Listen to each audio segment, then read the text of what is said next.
Baldur's Gate 3 has just done what was previously thought to be pretty much impossible for a game within this very, very small niche of a genre.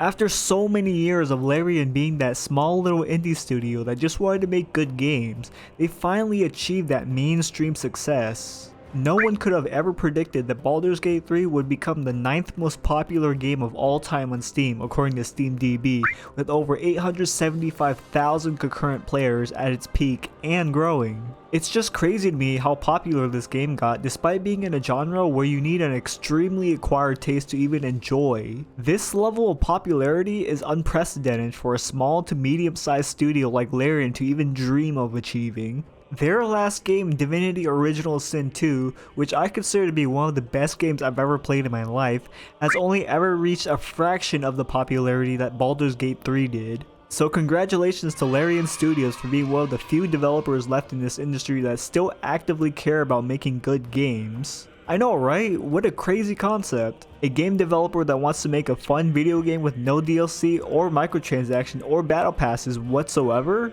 That's preposterous. These standards are way too high and players should never expect this kind of quality to be the standard in the gaming industry. I mean, how's a small little indie company like Blizzard supposed to make money without battle passes? Are you telling me they're supposed to listen to their fans? Don't be ridiculous now. Also, can you please buy our $100 premium currency pack, pretty please? Bobby needs his 7th yacht and it's not gonna pay for itself, so get to spending your little cash cow. I mean, extremely smart and valued customer. Please give us money. Anyways, Baldur's Gate 3 is so good that game developers on Twitter started complaining about how the game is an anomaly because it's way too overly ambitious and it shouldn't be considered the standard for video games. Well, I mean, they are right about one thing, and it's that this game is an anomaly. But it's not because of the overly ambitious scope of the game or the insane amount of content that this game provides. No, it's actually much simpler than that. It's because it's made by passionate developers who just wanted to make a fun, feature-complete video game with no extra monetization, DLCs, or empty promises. Yeah, I know, what a concept. But these AAA devs are complaining that this game will make people set unrealistic expectations for the gaming industry going forward. The thing is, I'm pretty sure most gamers understand that not every RPG that comes out can be as big or as expansive as Baldur's Gate 3. I don't think anybody is going to be comparing a game made by a small indie studio of 30 people to this game. And usually indie studios end up making quality games that surpass AAA games in terms of passion and fun. Whether these AAA developers like it or not, I feel like Baldur's Gate 3 does elevate the standards of modern video games going forward, just like Elden Ring did when it came out. But it's not the standard of scope and ambition, it's the standard of just making a fun video game that doesn't try to nickel and dime its player base at every step of the way. It shows that players don't like the current state of the gaming industry where subpar products are pushed out the door way too early so that they could be monetized out the wazoo, and these AAA developers don't like that. But it's pretty evident that gamers have spoken with their wallets and proved that you can still make a successful video game without having to compromise on your integrity. And because Larian did not ever compromise on their beliefs, they hit a massive success with Baldur's Gate 3, and deservedly so because this game is amazing. But what about Baldur's Gate 3 makes it so good? Why is it the highest rated game on Metacritic, and does it really deserve that score? Well, after finishing the game and clocking in at about 120 hours, doing pretty much every side quest and exploring every nook and cranny that I possibly could, I would say yes and no. I'll get to why no later, but first I want to talk about what this game does well, and obviously this game does a lot well to earn its score on Metacritic. And in my opinion, what it probably does best are the extremely immersive D&D role-playing elements. There are so many different ways to tackle every situation that's unique to your character and your playthrough. Every choice you make, every class you pick, even the companions that you choose to accompany you on your adventure all affect the outcomes that happen during your playthrough. For example, the first important story decision you run into when you play the game is probably going to be whether or not you want to help out the Emerald Grove against the goblin attacks. Now there are several different choices you can make here. You can choose to side with either the Grove or side with the goblins, both of which massively affects how the story will play out in Act 1. And not only do your decisions affect how the story plays out, but also how you approach them does as well. And this is where the benefits of the tabletop D&D game come into play here, because you can pretty much approach any situation in any way you want to. The only thing that's really limiting you is your creativity and imagination. For example, what if you need to get into a restricted area in a tall building? Well, you could pick the lock while no one's looking and sneak your way in. Or you could persuade the guards to let you in. Or you could just stack a bunch of crates on top of each other and build a tower in order to climb up there yourself. There are just so many ways that you can achieve your goals, and this game does an amazing job at getting you this huge open sandbox with the tools to let you do as you please. And the best part is that the cutscenes play out differently based on what you choose to do and how you choose to go about it. Whether you're a low intelligence, high strength barbarian or a low strength, high charisma bard, this game has it all covered. I personally played a slick tongue rogue that's good at persuasion and even better at lockpicking. There was no door or chest that I could not unlock, and it was great. Some of the classes even have their own unique cutscenes pertaining to their class that adds so much extra flavor to your playthrough. There are just so many different distinct cutscenes that you'll never get to see all of them in just one playthrough. Even though I've spent about 120 hours playing this game trying to do every side quest and explore every inch of the maps, there is still a ton of stuff that I missed out. And I'll probably need to do a second playthrough or even a third to truly see every bit of content in this game. Baldur's Gate 3 is probably the best adaptation of the tabletop D&D over to a video game because of the sheer amount of freedom Larian gives you is insane, and they were the perfect studio to do this game justice. But not only is the role-playing element of Baldur's Gate 3 immaculate, the gameplay is so addicting as well. This game is a tactical turn-based RPG where your ingenuity and resourcefulness will matter way more than just raw stats. If you've ever played any of Larian's previous CRPGs like Divinity Original Sin 1 and 2, you'll feel right at home here because Baldur's Gate 3 plays almost exactly like them. You see, the gameplay pretty much consists of three major pillars: the dialogue, the combat, and the exploration. And each one of these pillars have their own deep and intricate mechanics that'll keep you playing for quite literally hundreds of hours. But first, let's talk about the extremely good dialogue system that Larian have created here. Now, I'm not going to talk about the story because I don't want to get into spoilers, but all I gotta say is that the story is really good. Anyway, this game has tons and tons of dialogue that you'll go through, and all of it is super engaging. Just like in Divinity Original Sin 2, you can talk to just about every NPC in this game and they'll have something interesting to say, and sometimes they could even lead you to some secret side quests. You can even talk to animals and corpses to get information out of them, or to even change the outcome of the situation. For example, there are these dwarven slave drivers abusing these poor animals so that they could clear the debris faster. So what I did was I used the animal speaking spell to talk to the animals, and then I convinced them to turn against their masters, to which they then ended up helping me in the ensuing fight against the slave drivers. It was just so cool to see that my approach to the situation resulted in a unique outcome. This fight would have gone way differently if I had never talked to the animals and convinced them to side with me in the first place. And that's just one example of the literal hundreds of choices in this game that change your outcome. Little interactions like this makes Baldur's Gate 3 so much more immersive and adds a lot more weight to the dialogue choices. And not only that, but your companions can also sometimes chime into the conversations and give their input into the situation.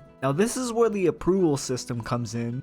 Much like the Mass Effect and Dragon Age games, Baldur's Gate 3 has an approval system with each of your companions, and depending on the choices you make during your playthrough of the game, can either gain or lose approval from them, which if your approval is high enough, can lead to some very spicy scenes. I really liked how Larian put more emphasis on your relationship with your companions in this game. It really adds a lot more attachment to these characters than in their previous titles. Like, you could talk to each of your companions at your camp and learn about their past, their goals, and even their thoughts on recent events. This gives them so much more personality and makes them a lot more memorable, which were kind of a weak point for Larian in the Divinity Original Sin games because as amazing as they are, they really lacked in any memorable characters. So to my surprise, they actually listened to that criticism and put way more of their budget into character writing and made it way better in their most recent title. Although one criticism, if you see it that way, about how these devs implemented this system is that the companions are way too horny, way too fast. Like, calm down Gale, I just wanted to see a magic trick, not your meat snake. Anyway, the second core pillar that makes this game so good is the really addicting turn-based combat. Larian Studios have pretty much perfected the strategic turn-based combat formula. The numerous spells, items, and weapons have their own unique purpose in this game that allows for so many possible ways to beat these encounters. Of course, just like any game, you got your standard basic attacks and basic spells that deal damage, pretty simple stuff. But the complexity of this game comes from how creative you are with them. What I mean is that the combat rewards you for being resourceful and using everything you have at your disposal. Like when I raided the entire goblin camp and emerged victorious because I called in some ogre mercenaries to help me out, whom I hired earlier in my playthrough. And without these guys, I don't know how I would have cleared this camp because they were a godsend. Or the time where I had to fight like 20 dwarves at once, so I summoned a beholder to tank some hits for me while I picked them off one by one. It was still a tough battle, mind you, but I still managed to beat it using my wits, and it felt so satisfying afterwards. And the thing is, other people have found their own ways to commit mass genocide, work towards keeping the citizens of Faerun safe. Yeah, that's totally what we want. That aside, there is an insane amount of options that you can take to beat any encounters in this game. Also, it might just be because I suck, but some of these fights were brutally hard, even on normal difficulty. At the end of most fights, I would pretty much be expended of all my spell slots and most of my parties clinging on to dear life. Although one thing I did notice is that Larians seem to have toned down the surfaces of the battlefield so that they're not as volatile as they were in Original Sin 2. In that game, pretty much every fight you'll be standing on top of a pool of blood, water, or death, which gets kinda annoying because you almost always get electrocuted just by standing in your own blood. So I'm glad that they finally dialed back the surfaces a bit in this game. What I also really like is that the gearing is really open-ended in Baldur's Gate 3. You see, the gearing in this game is a bit different than how other RPGs do it. In a regular RPG, each piece of gear usually gives you some extra stats for the class that you're playing, and that's it. But this game doesn't do that. In fact, it does quite the opposite. The gear in this game doesn't give you any stats, aside from a few exceptions. The only thing gear really gives you are abilities and passives, which can be useful at all stages of the game. This means that every piece of gear has its use, no matter how niche it may be. Some of my characters were still using green items by the end of the game because those items were really crucial to my character's build. It may feel a bit unorthodox at first, but once you get used to how the gearing works, you'll realize that the theory crafting options are endless in this game, and I love it. Now, the third core gameplay aspect that this game does insanely well is the exploration, because there is so much of it here. There is quite literally hundreds of hours worth of content in this game just from exploration alone. Each of the 3 acts in Baldur's Gate feature this huge open world map with so many hidden areas to discover and so many interesting places to find. To give you context to just how big this game is, it took me about 35 hours to complete just the first act alone. Then another 35 to finish the second act, so by the time I got to the third act, I already clocked in about 70 hours, which is insane for a $60 game. And it's not like the content is copy and paste busy work, because each of these areas have their own storylines to tell that could affect the events that happen later on in the game. So you're encouraged to explore every inch of the map because the NPCs that you do interact with and the items that you acquire stay relevant for the entire game. That one random NPC that you help out in Act 1 will most likely make a reappearance in Act 3 with another questline. And it was just so cool to see the many NPCs that I helped out on a random side quest back in Act 1 come back later in Act 3 to help me out on my quest to get rid of the tadpole inside my head. There was just so much of this world to discover that it made me love exploring every nook and cranny that this game had to offer.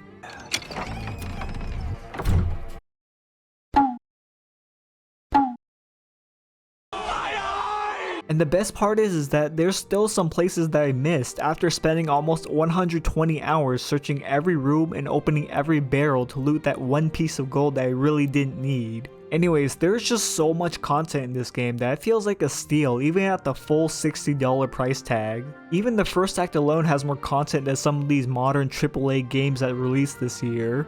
But with that being said, Baldur's Gate 3 as a game is pretty much perfect, and it wholeheartedly deserves that 97 review score on Metacritic, is what I would say if it weren't for some major issues that only rear their ugly heads way later on in the game when you reach Act 3. which is about 70 plus hours into the game, so most reviewers won't mention these problems because they simply never got to that point in the game.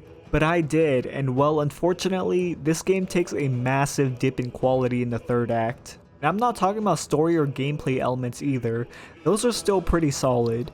I'm talking about the insane amount of bugs and performance issues within the third act alone. It's frustrating because Acts 1 and 2 were amazingly fine-tuned with not so much as a hiccup at all during my time in those sections. But as soon as I reach Act 3, this game pretty much falls apart like a poorly made Chipotle burrito. Now, what do I mean by this exactly? Well, slight spoilers here, but when you reach the third act of the game, you make it to the city of Baldur's Gate, and this is where the performance takes a substantial nosedive. And it's because there are a lot more assets used in Act 3, which makes the loading and rendering times much longer.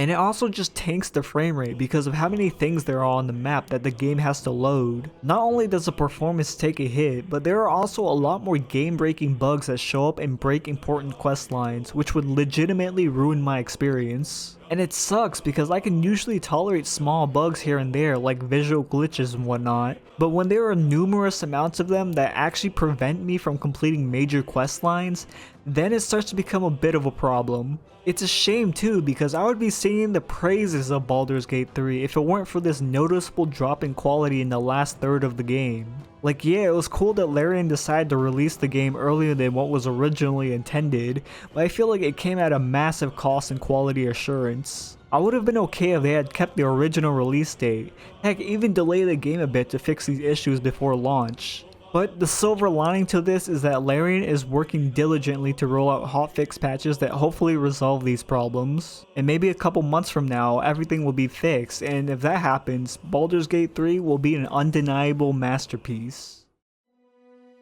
Overall, Baldur's Gate 3 is an amazing game that adapts the tabletop D&D gameplay over to the video game medium masterfully. I knew Larian Studios would be the right devs to handle the Baldur's Gate IP with grace because their previous game Divinity Original Sin 2 was one of the best games I've ever played. So all they had to do was pretty much make it exactly like that, and they did, but with a much higher production value this time around that elevated this game from a niche CRPG to a mainstream giant. Everything from the story, the dialogue, the characters, the gameplay, the exploration are all executed amazingly well. But this game isn't without its faults though, because while the first 2/3 of the game are these well-crafted, finely tuned experiences that are all well worth the price of this game alone, the last third of this game takes a massive dip in quality from a technical standpoint. From the terrible performance issues to the plethora of game-breaking bugs that all culminate to just sour the overall experience of the game. But fortunately, these problems aren't fundamental and can be easily fixed with a couple of patches, and I'm sure that in due time, when all the bugs are fixed, Baldur's Gate 3 will be one of the best games this year. But that's just me. What do you think? Do you agree or disagree? Let me know down below and make sure to like, comment, and subscribe for more reviews in the future. See ya.